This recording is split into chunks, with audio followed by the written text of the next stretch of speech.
tập tập dương vì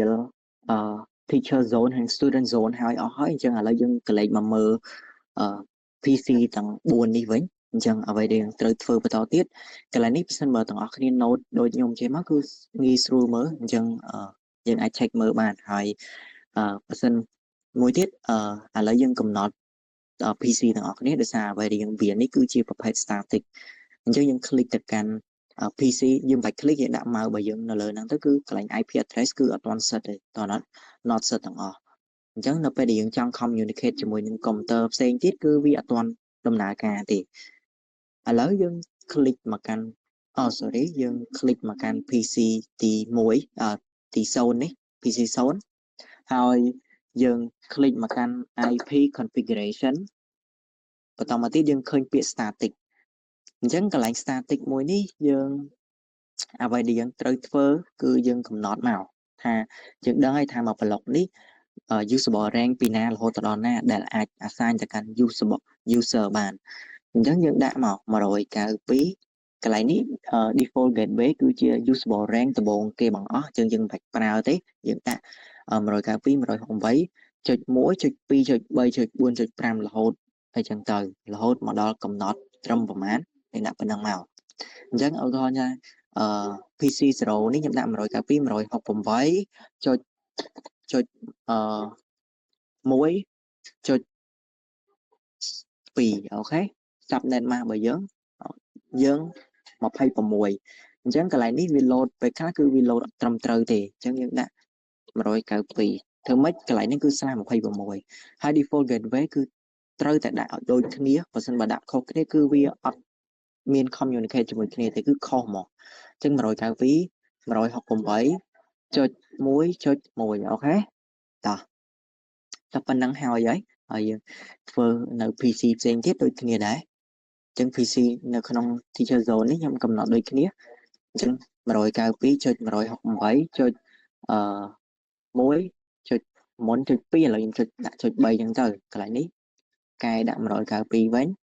ហើយកន្លែង default gateway គឺ192.168.1.1 តោះឥឡូវខ្ញុំមកតេស្តថា PC 2ហ្នឹងវា communicate ជាមួយគ្នាអត់អញ្ចឹងខ្ញុំ click មកកាន់ PC 0ខ្ញុំយកពាក្យថា command prompt ហើយឥឡូវខ្ញុំ check មើល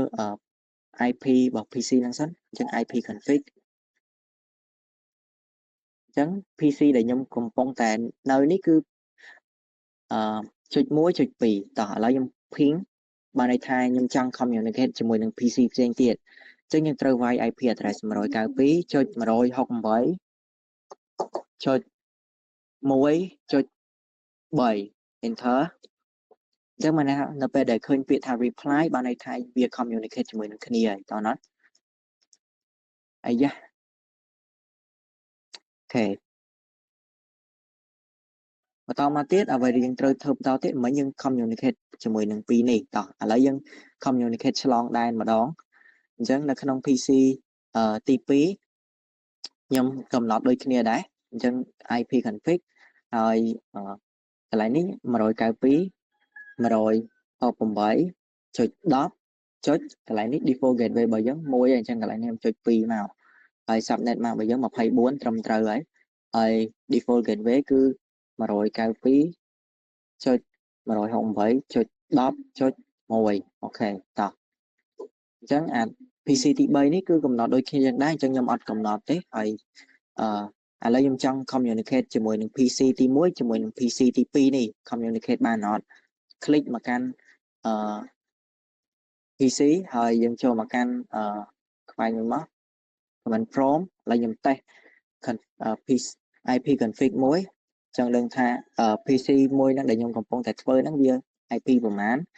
គឺ IP របស់វាគឺ 192.168.1.3 ឥឡូវខ្ញុំចង់ ping ទៅកាន់ 192.168.10.2 អញ្ចឹងបានន័យថា PC មួយនេះ PC 2នេះដែលខ្ញុំកំណត់មកហ្នឹង enter មកបើ reply គឺវាជោគជ័យតែបើអត់ reply ទេបានន័យថាវាខុសហើយ request out អូខេនេះគឺ reply អត់បញ្ហាទេទោះបីជាវា time out មួយមែនតែផ្សេងទៀតគឺវា reply អញ្ចឹងវាជោគជ័យហើយអូខេអញ្ចឹង របៀបនៃការធ្វើ communicate គ្នាដើម្បីកំណត់លក្ខណៈ static គឺបែបហ្នឹងហើយអញ្ចឹងអស់ហើយ